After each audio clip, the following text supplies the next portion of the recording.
Hello, everybody. Today we're going to go over how to make a folk remedy called fire cider. The origins of fire cider go all the way back to the legendary Dr. Hippocrates, the father of modern medicine, as well as from the herbalist Rosemary Gladstar, who coined the term fire cider in 1980.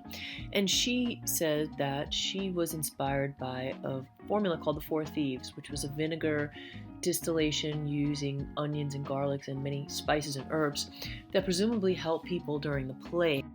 And the story is that four people were caught robbing graves, and in exchange for their freedom, they had to divulge their secret recipe that kept them alive.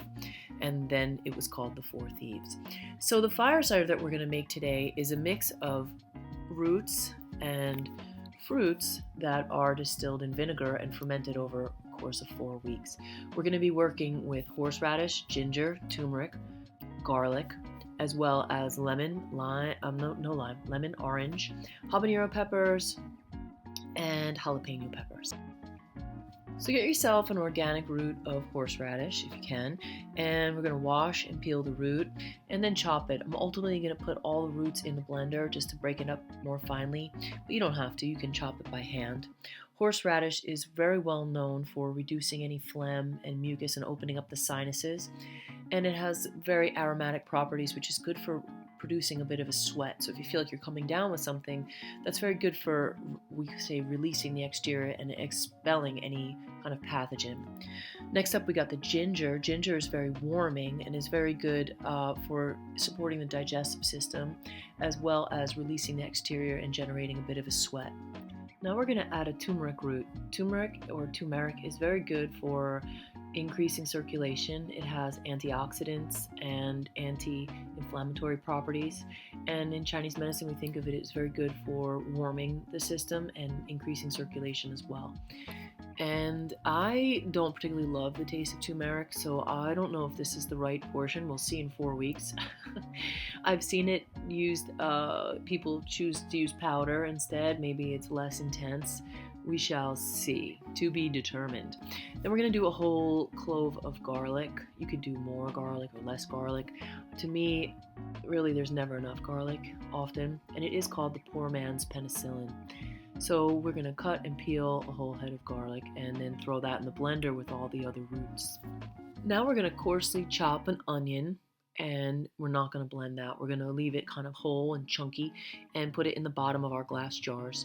Onions are really good for absorbing any toxins, and they also break down rather quickly, so we don't need to chop it too finely.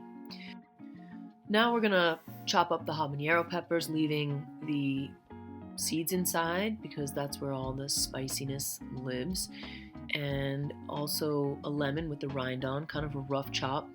Cut it into quarters and maybe 16ths actually, and then we'll chop up an orange, leaving the rind on as well.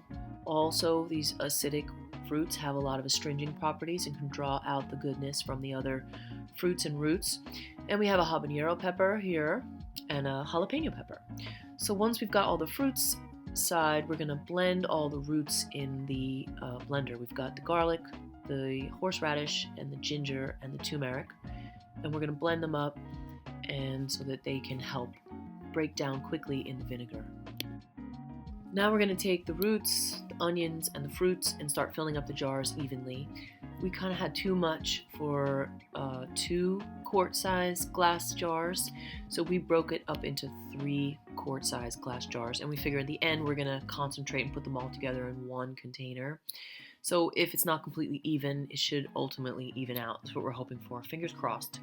So then we're going to pour this organic apple cider vinegar over all 3 glass jars, over all the roots and the fruits. And then we're going to cover it. Because of the vinegar, we have to cover it with some parchment paper before you put the lid on. Otherwise, the lid will start to rust. And that parchment paper should be changed about every week. And then we're going to store this tincture or decoction in a cool, dark place and wait for 4 weeks of magic to happen. And then we'll have our beautiful tincture, or we can take it daily as shots or take larger amounts of it if you feel like you're coming down with something. And I'm really excited because I love when we can treat our food like medicine. So I hope you got some value out of this, and I look forward to seeing you in a few weeks when we come back and we can taste it. Hope you're having a great day, and I look forward to seeing you soon.